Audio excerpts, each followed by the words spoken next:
İntensiv yağıntılar səbəbindən rayonun Tircan kənd ərazisindən keçən Girdiman çayının daşması nəticəsində fərdi yaşayış evində su basma qeydə alınıb. Kənd ərazisində müvəqqəti yaşayan 3 ailədən ibarət fərdi yaşayış evi yağış sularının altında qalıb. Yaşayış evinə ciddi ziyan dəyib. Bundan əlavə yağış suyu xeyli sayda ev quşunu və arı ailəsini tələf edib. Dünən axşamdan başlayan yağışın nəticəsində Girdiman suyu artıb, gəlib evimizi, həyətimizi basıbdır, arımızı aparıb.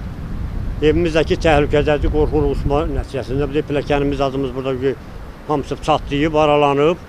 Yəni aidiyyatı qurumlardan köməklik istəyirik ki, bizə bir köməklik eləsinlər, bizi bu vəziyyətdən çıxarsınlar.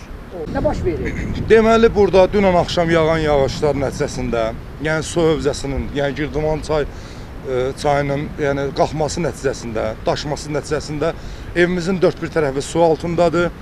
Yəni, xahiş edirəm aidiyyatı üzrə qurumlardan bizə köməklik göstərsinlər və belə deyim, arılarımız, bütün toyuq düzələrimiz hal-hazırda bu suyun altındadır. Tircan kənd ərazisində müvəqqəti yaşayan 3 ailəyə köməklik məqsədi ilə əlaqədar kənd icra nümayəndəliyi tərəfindən əraziyə ağır texnika cəlb edilib. Qeyd edək ki, hazırda ərazidə qeyri-sabit hava şəraiti davam edir. Rafiq Həsənov bugün informasiya proqramı üçün.